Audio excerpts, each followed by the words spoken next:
My name is Emma. I'm 27 years old, and I never thought I'd be here, telling my story like this. I always imagined my life would follow the same path as everyone else's. You know, the typical love story where you meet someone, fall in love, and build a life together. For a long time, I believed that was my reality, until the day I said something I deeply regret. I had been married to David for almost 3 years. We met in college, and I thought we were perfect for each other. He was everything I thought I wanted, charming, ambitious, and so full of life. We had our moments, like any couple does, but at the time, I felt like nothing could break us apart. I had a good job, a comfortable home, and the love of a man who seemed to adore me. Life was good, or at least, it felt good. I remember that day so clearly. It was a lazy Sunday afternoon, and we were sitting on the couch, just talking about nothing important. David had been working long hours at his job, and I had spent the day tidying up the house. We were tired, but it was one of those moments when you just enjoy the quiet presence of the other person. We were in that space where everything felt okay, even though I had noticed the subtle cracks in our relationship that I hadn't fully addressed. We hadn't been as close as we used to be, and I felt the distance growing, but I didn't know how to talk about it. David made a joke about how he was still figuring out this whole marriage thing, and I laughed, thinking it was funny. But then, without thinking, I said something I didn't mean, something that would change everything. I married you, but I deeply regretted it. I remember the words coming out before I could stop them. It was a joke, at least, that's how I saw it. I wasn't trying to hurt him. I wasn't trying to send us down a path that would destroy everything we'd built together. But the moment those words left my mouth, I could feel the shift in the air between us. It was as though the room itself had suddenly become colder, heavier. David's smile faded, and for a moment, he just stared at me, almost like he couldn't believe what I'd just said. I panicked. David, it was just a joke. You know that. I didn't mean it. I was just kidding around, I said, my voice shaking a little. But he didn't respond right away. He just looked at me, his eyes searching mine, and for the first time in a long while, I could see that something was different. There was a hurt in his eyes that I couldn't ignore, and I immediately wished I could take back those words. I tried to laugh it off, but it wasn't funny anymore. It was never funny. He let out a sigh, a deep, long exhale that felt heavy with the weight of everything unspoken between us. You regret marrying me? He asked, his voice barely above a whisper. Is that how you really feel? I wanted to apologize, to take it all back, but the words caught in my throat. Instead, I just nodded, unable to look him in the eye. I could feel the distance widening between us, like an invisible wall was slowly being built around our connection. I never meant for it to go this far. I never meant to hurt him. But as I sat there, trying to explain myself, I realized that something inside me had shifted too. That joke, that careless remark, wasn't just a throwaway comment. It was a reflection of something deeper, something I had been avoiding for months. The frustration, the unspoken tension, the feeling of being misunderstood. It was all coming to the surface, and I couldn't push it away anymore. David stood up, his expression unreadable, and walked to the other side of the room. I watched him, my heart sinking, and I knew deep down that the joke I had made wasn't the cause of the problem. It was just the tipping point. I had been holding on to something for so long, pretending everything was fine, but it was far from fine. As the silence grew between us, I realized that things would never be the same again. The days that followed my careless remark were some of the hardest of my life. I thought that after the shock wore off, David would understand that I didn't mean it, that I was just being stupid in the moment. But instead of moving past it, things only seemed to get worse. The first time we spoke after the incident was awkward, to say the least. I could see in David's eyes that he wasn't ready to let it go. I was terrified of losing him, but he wasn't the same.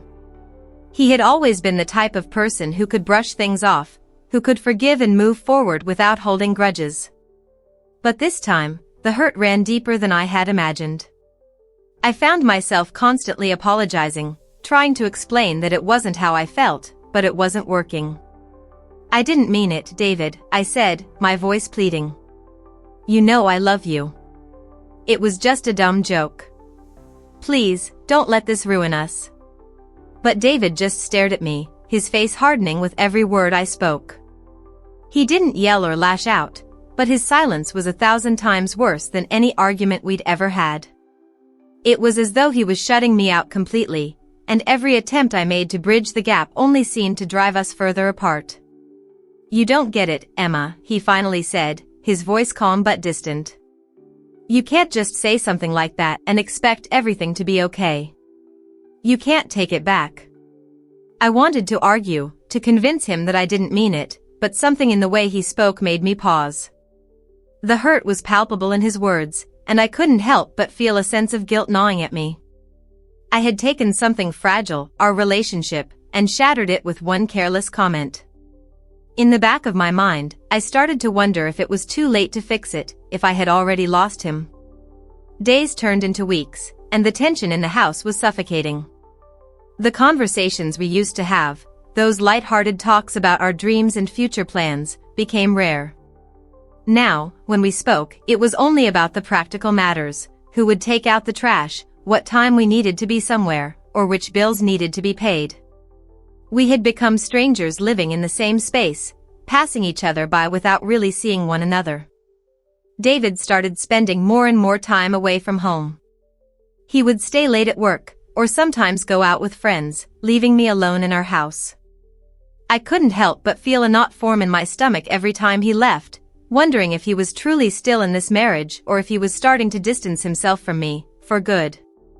The emptiness I felt in his absence grew with each passing day.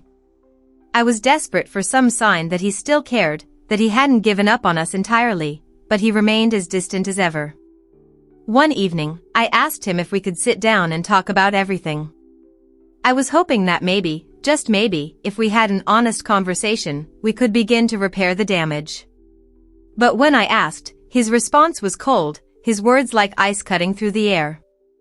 "I don't know what you want me to say, Emma," he said, not even looking at me. "What's done is done.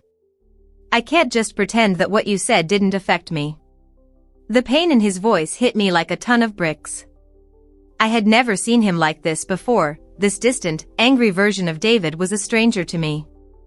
It was like I was talking to someone else entirely. And that's when it hit me: I had broken something in him. The trust, the ease we once shared, was gone. And no matter how much I apologized, it was as if he couldn't get past the hurt I had caused. I tried to hold on to hope, to believe that things would improve. But with every passing day, the space between us grew wider. I felt like I was losing him, piece by piece, and I couldn't do anything to stop it.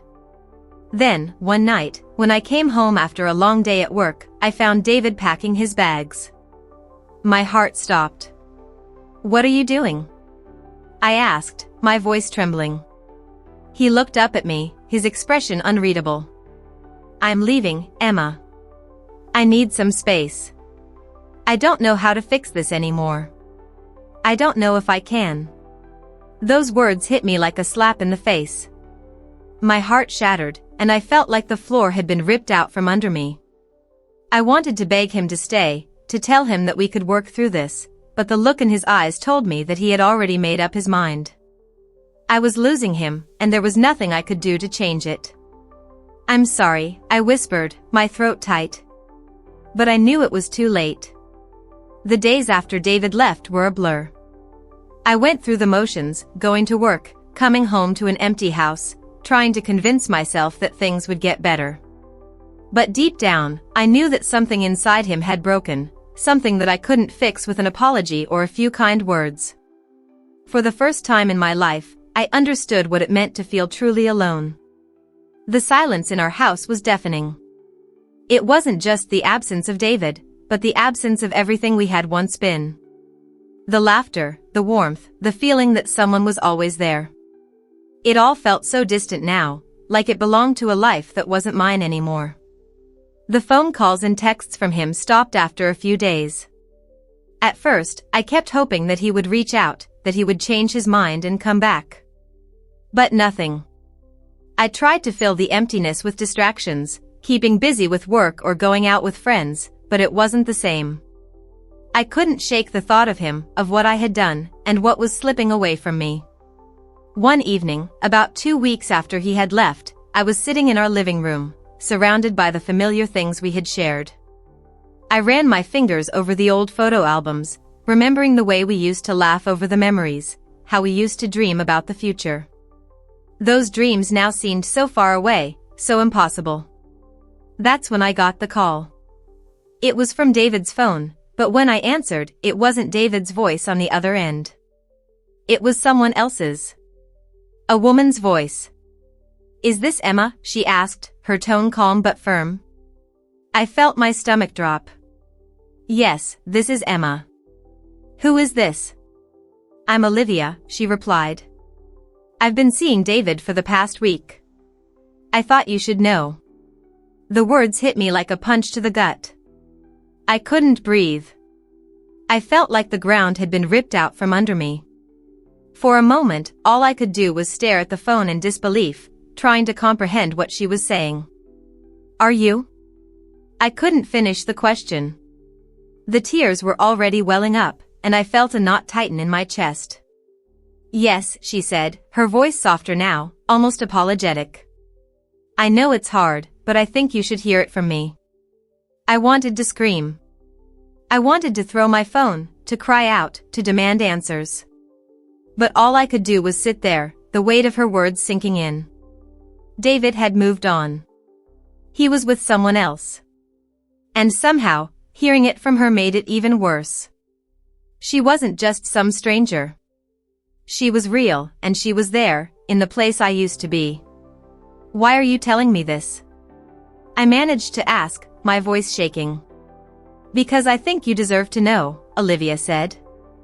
"I know this is hard, and I didn't want to cause more pain.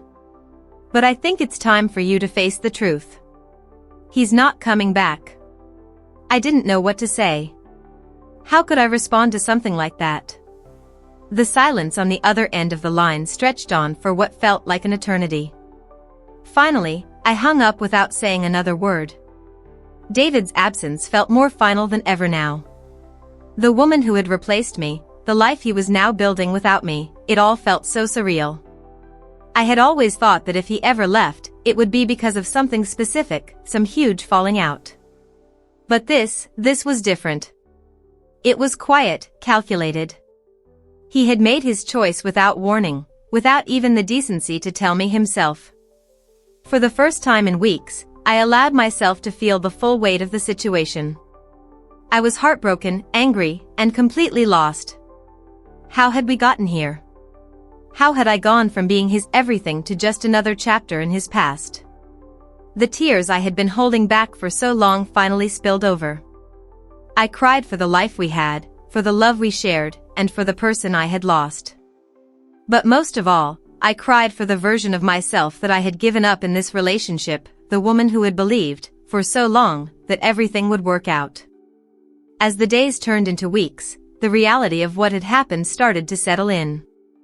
The anger and hurt I felt began to transform into something else, something more powerful. It wasn't just about David anymore. It wasn't about the betrayal, the hurt, or even Olivia. It was about me. For the first time in ages, I started to see myself clearly. I had spent so much of my life trying to please others, to live up to expectations, to make my relationship work, that I had lost sight of who I was. I had been so caught up in David's world, in the idea of what we were supposed to be, that I forgot to nurture my own dreams, my own goals. I had put everything into him, into us, and in the end, it hadn't been enough. The turning point came one afternoon when I was sitting alone in the quiet of the house, flipping through an old journal. It was something I hadn't touched in years. I had written in it before I met David, before everything got complicated. As I read through the pages, I found a version of myself I hadn't thought about in a long time. I was ambitious, confident, and hopeful. The woman who had written those words was unapologetically herself. She didn't care what others thought, and she believed she could do anything. That woman felt like a stranger. I realized I had allowed myself to shrink in the shadow of my relationship, to prioritize someone else's happiness over my own. David wasn't the person I had thought he was, and neither was I.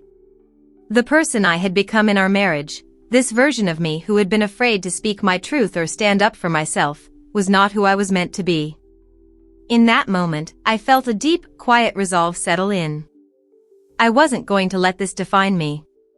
I wasn't going to let David's abandonment destroy the woman I had worked so hard to be before we met. I had my own life to live, my own dreams to chase.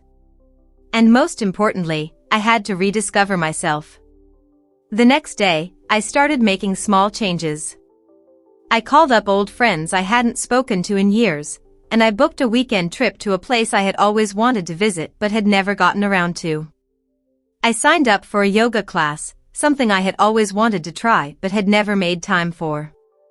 I was slowly, piece by piece, reconnecting with the woman I had lost. One night, as I sat on my couch with a cup of tea, I found myself smiling. I wasn't smiling because I was happy that David had left me, far from it. But I realized that for the first time in a long time, I was content with who I was. I didn't need someone else's approval to feel complete. I didn't need David to validate my worth.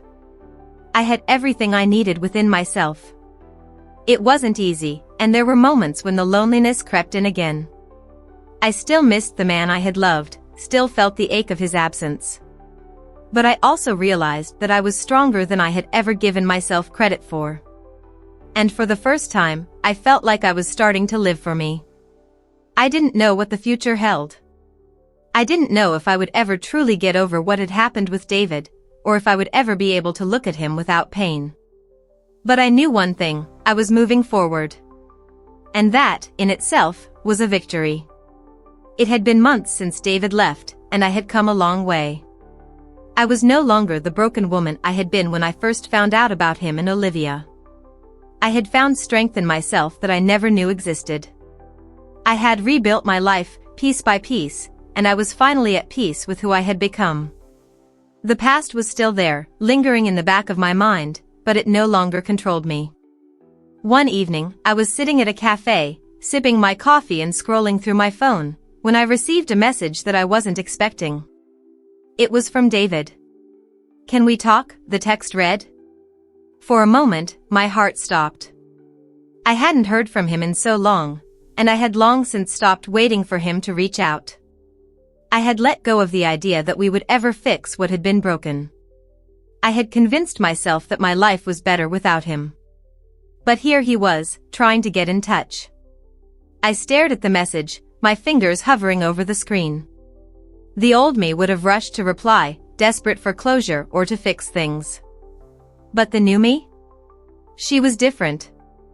I didn't need his apology or explanation anymore. I had already healed, and I was stronger for it. Still, part of me wondered why he was reaching out now. After a few minutes of deliberation, I decided to respond. "What do you want, David?" He replied almost immediately. "I've been thinking a lot. I made a huge mistake. Can we meet?" I felt a mix of emotions. Part of me wanted to reject him outright, to tell him to go back to Olivia, to remind him of all the hurt he caused. But another part of me, the part that had grown and healed, felt curiosity. I wasn't the same person I had been when we first met, and I wasn't the same person who had cried over his departure. I had to see for myself if this was truly an apology or just another selfish move on his part. We agreed to meet at a park, somewhere neutral and peaceful. When I arrived, I saw him standing there, looking as lost as I had felt when I first saw him walk away. He was different too. His usual confidence seemed to have been replaced by an uncertainty that I hadn't seen before. "Emma," he said quietly when he saw me. "I never wanted to hurt you." I nodded, crossing my arms. "But you did." He winced, and for the first time, I saw genuine regret in his eyes. "I know. I was selfish. I was blind to everything I had, and I let it slip away. I don't deserve your forgiveness, but I need you to know that I'm sorry." There it was. The apology I had waited for, but I realized something then. I didn't need it anymore. I had already forgiven him, not for him, but for me. Holding on to that anger would only hurt me in the long run. I've moved on, David, I said, my voice steady. I've found peace without you. He looked at me, his eyes searching mine, as if looking for the woman he once knew. But I wasn't that woman anymore. I had grown, and I was proud of who I had become. Good for you, he said softly. You deserve happiness, Emma. More than I ever gave you. I nodded, a small smile forming on my lips. I am happy now. And I don't need you to be part of that happiness. We stood there in silence for a moment, and I realized that the weight I had been carrying for so long was finally gone. I didn't need closure from him. I had given it to myself. As we parted ways that day, I didn't feel the bitterness or anger I once had. I simply felt grateful for the lessons learned, for the growth that had come from the pain. David had been a chapter in my life, but he was no longer the author of my story. I was the one holding the pen now, and my future was mine to write. And for the first time, I felt truly free. Subscribe to our channel for powerful real stories that touch your heart.